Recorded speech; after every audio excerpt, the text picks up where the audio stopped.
This is your week 12 video lesson. As always, ignore any due dates and times you see in this video and instead check your course for the due dates and times that apply to your assignments.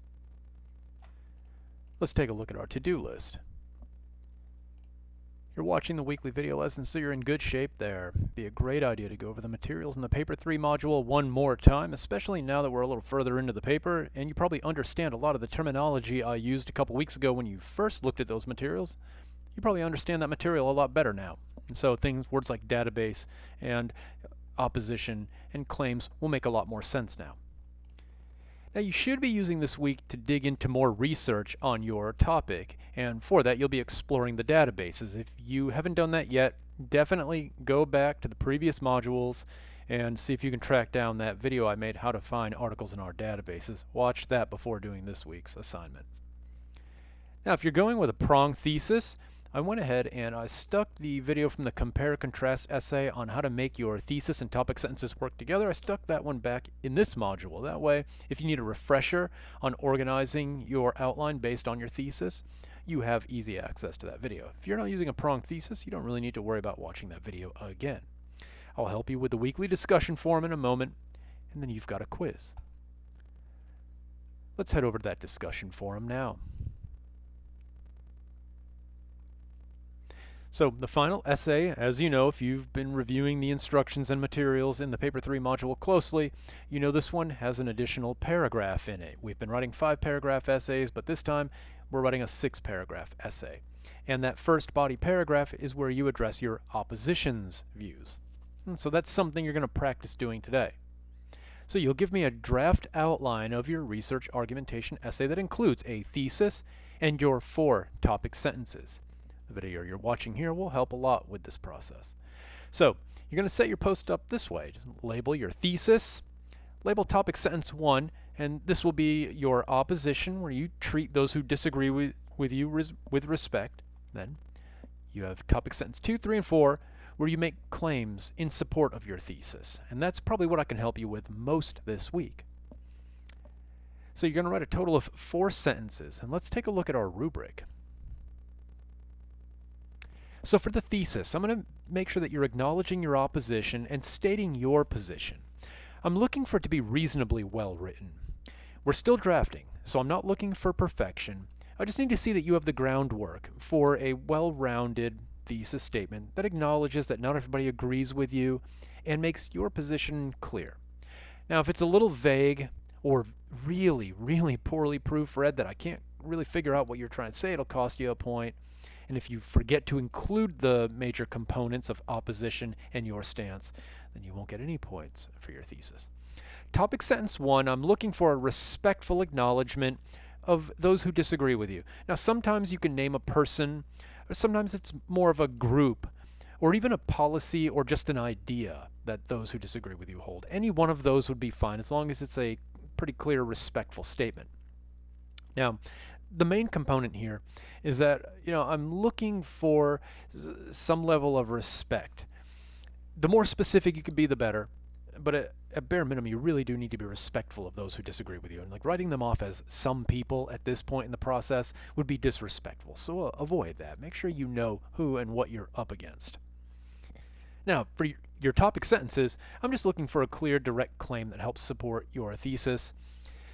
So for that, really, I'm checking to make sure that you understand how to use the word should, or some kind of equivalent that advances an argument, and that you're not just stating facts. And so let's go ahead and tackle that now. So I've got an example post here, and you can see my thesis statement here. I've got my opposition acknowledged right away, and then I transition into my side of the argument. So while most automakers favor the traditional internal combustion engine because of its reliability, so the people who disagree with me would be the automakers who are in favor of maintaining the traditional gasoline-powered internal combustion engine because it's reliable. I then come out and make my argument. The industry should, there's my argument word, the industry should invest more in the development of alternative fuel technology. So I'm trying to convince an entire industry to rethink its approach. Topic sentence 1, according to the instructions, has to give voice to your opposition respectfully. This could be a little tough, especially if you're arguing something that you've never really had to argue before.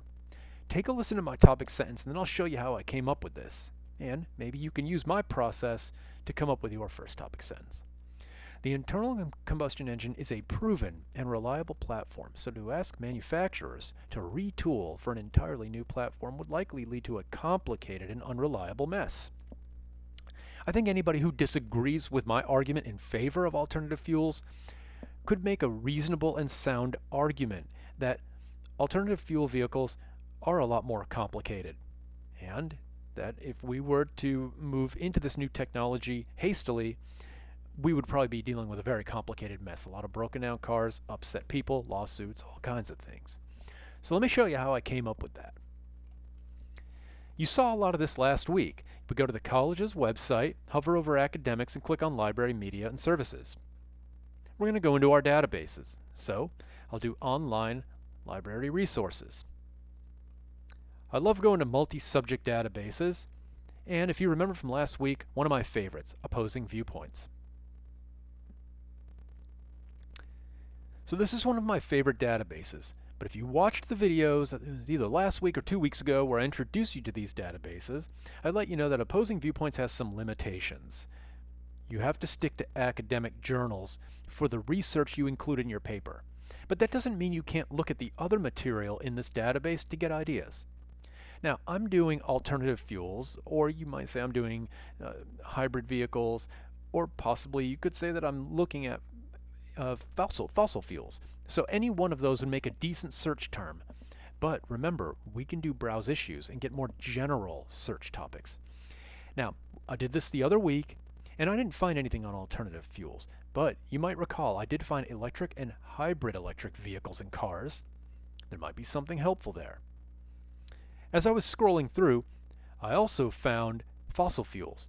Now, I'm making an argument against fossil fuels. That doesn't mean I can't use this heading to maybe find something, especially for my opposition paragraph. Look right above it. Foreign oil dependence. Somebody making an alternative fuel argument might be able to use something from this heading productively in the paper. For me, I'm going to stick with the very first link, electric and hybrid electric vehicles and cars. But you always want to keep an open mind and explore all the topics that relate to both sides of your issues.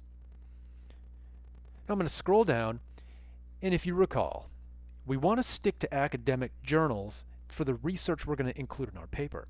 But that doesn't mean we can't look at all of the other materials to get ideas. And so if I look at the featured viewpoints, I can't use these as research in my paper.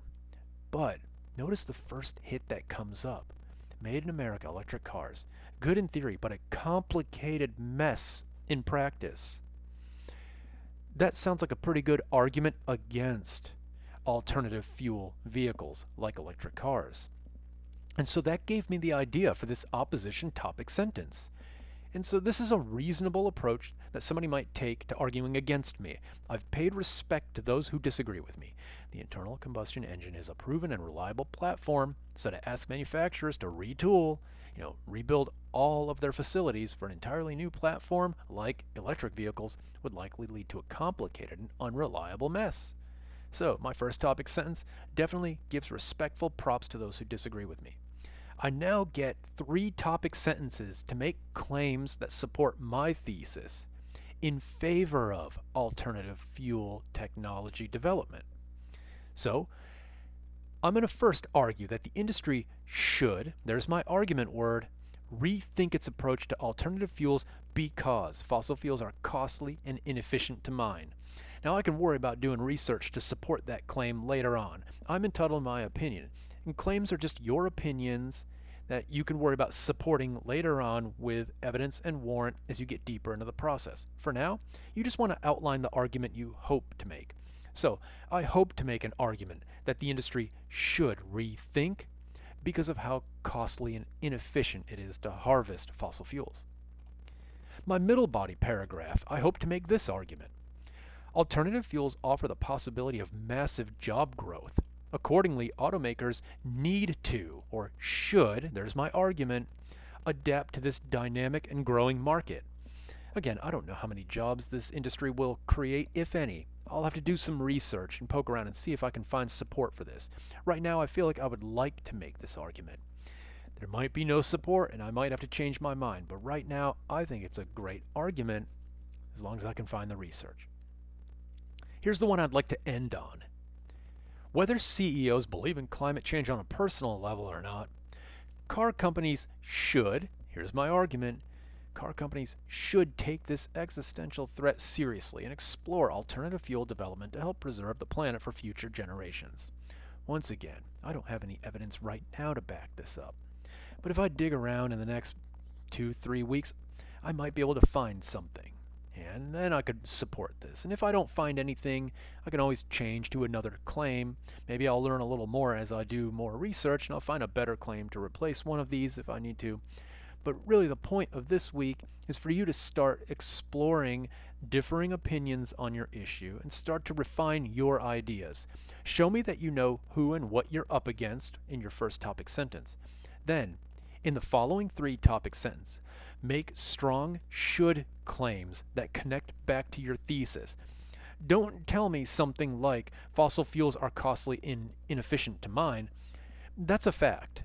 They likely are very costly and inefficient to mine. But what should we do about this? You want to make sure and get the argument in there. The industry should rethink its approach because of this fact.